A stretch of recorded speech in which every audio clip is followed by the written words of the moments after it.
We are getting a brand new Valhalla update on January 14th. Maybe it's already out by the time you watch this. And I will of course have an in-depth video up going over all the changes and showing them in action as well. But I already wanted to give you a quick rundown of some cool things that you need to know about before the update goes live. So a like on the video would of course really help me out.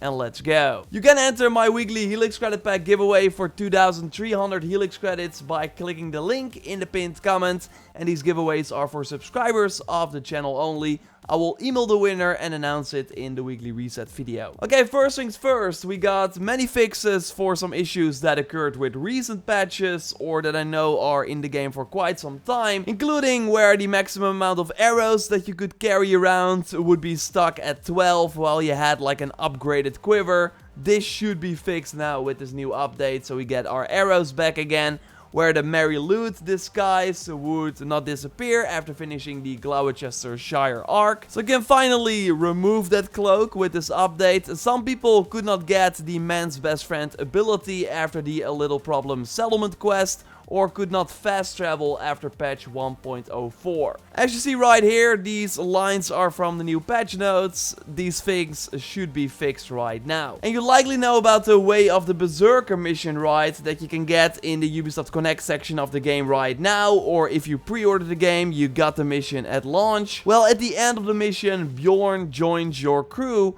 but he then also leaves your crew like all the time.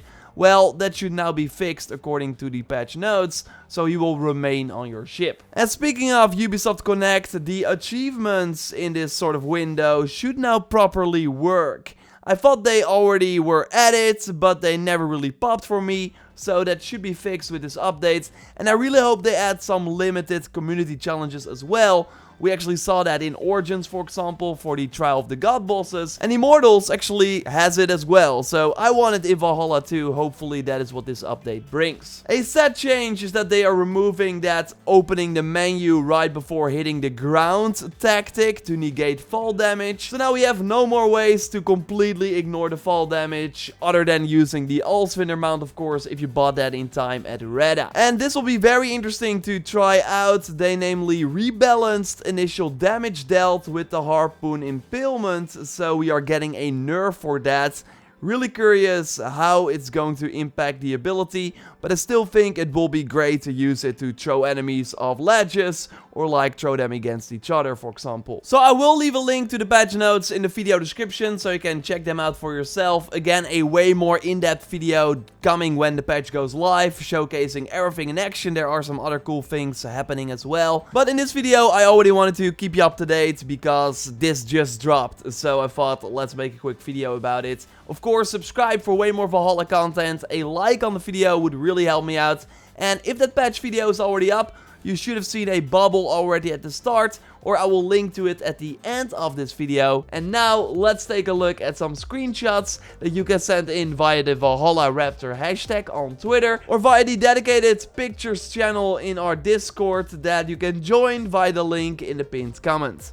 Okay, Joyce, come in. You selected some awesome pictures that people send us. And before we start, I want to thank everyone, by the way, for giving us feedback and saying that you like this new end of the video bit. It's cool to hear, right, Joyce? Yes, definitely. So thank you so much for the compliment and everything. Yes, agree. Okay, I'm curious, which pictures did you pick? Alright, so first of all, we're going on Twitter. Pod2Go created this dark and brooding look of Eivor. I love how the light source is somewhere underneath her, so her face with the scar on her cheek is the only thing visible, kind of focused on it. It's always hard to create great shots like this in darkness without covering everything, so I think this is a pretty good one. Yeah, I totally agree with that. Alright, over on Discord we've got Lens, who did not focus on Eivor this time, but on the helmet of a fallen enemy instead. I like the composition here. Still seeing Eivor in the background, but more of a side character than a main this time. I mean, who was this enemy and how did it die? We will probably never know. Yeah, I love how Eivor's like assassinating, it seems, a target there. And yeah, that I noticed it like after a few seconds, so it's pretty cool indeed. And finally we got Philip on Discord. He went for a more ambient approach. I always love when people do stuff like this when they pick not focus on Eivor, but instead on the beautiful environment that Valhalla has. This beautiful picture of a treehouse, and the reason this shot grabbed my attention is the red highlighted object on the right. First, I thought it was like a gigantic apple or something, which would totally fit the setting. But if you look closely, it's a highlighted animal. I don't know if this is accidental, but it sure piqued my curiosity. I think it's a boar. Yeah, it's pretty cool that you can like use the Odin sight and then go into the photo mode and then still have that effect active. Yes, definitely. So again, send in your shots, then we might talk about them in the next video. Thanks for watching, and we'll speak to you next time. Goodbye!